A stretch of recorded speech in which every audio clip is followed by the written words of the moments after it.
കാഞ്ഞങ്ങാട് നഗരസഭ ചെയർമാനായി വി രമേശൻ തിരഞ്ഞെടുത്തു. ഇത് രണ്ടാം തവണയാണ് വി രമേശൻ കാഞ്ഞങ്ങാട് നഗരസഭ അധ്യക്ഷ പദവിയിലെത്തുന്നത്.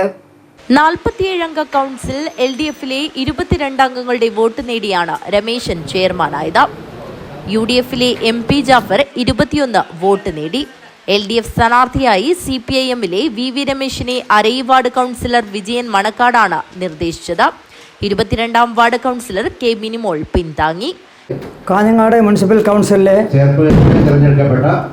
ചെയർപേഴ്സണായി തിരഞ്ഞെടുക്കപ്പെട്ട വി രമേശൻ എന്ന ഞാൻ നിയമാനുസരണം നടപ്പാക്കിയ ഇന്ത്യൻ ഭരണഘടനയോട് യഥാർത്ഥമായ വിശ്വാസവും കൂറും പുലർത്തുമെന്നും ഭയാശങ്കയോ മമതയോ വാത്സല്യമോ വിദ്വേഷമോ കൂടാതെ ഞാൻ എൻ്റെ ഔദ്യോഗിക കർത്തവ്യങ്ങൾ യഥാവിധിയും വിശ്വസ്തയോടും എൻ്റെ പരമാവധി കഴിവും അറിവും വിവേചന ശക്തിയും ഉപയോഗിച്ചുകൊണ്ടും നിർവഹിക്കുമെന്ന് ദൃഢപ്രതിജ്ഞ ചെയ്യുന്നു.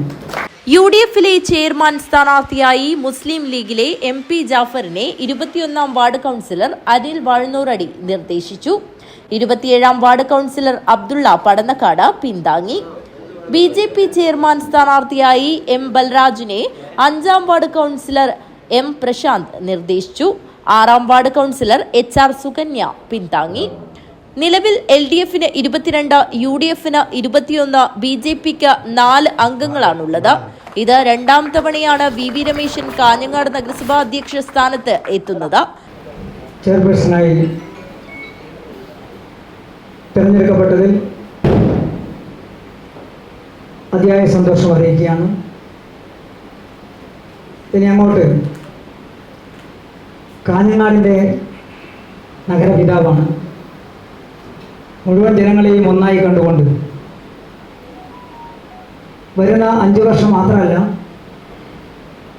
ഒരു 25 വർഷത്തെ ലക്ഷ്യം വെച്ചുകൊണ്ടുള്ള വികസന പ്രവർത്തനത്തെ കാഞ്ഞങ്ങാട്ട് ജനത ആഗ്രഹിക്കുന്ന വികസന പ്രവർത്തനങ്ങൾ മുന്നോട്ട് കൊണ്ടുപോവുക എന്നതാണ് നമ്മുടെ ലക്ഷ്യം. നഗരസഭാ ഭരണസമിതി എന്ന് പറയുന്നത് ഭരണസമിതിയാണ്. 47 പേരും അടങ്ങുന്ന ഭരണസമിതിയാണ് ഈ നഗരത്തിൻ്റെ ഭരണത്തിന് നേതൃത്വം കൊടുക്കുന്നത്. News bureau, Kanhangad.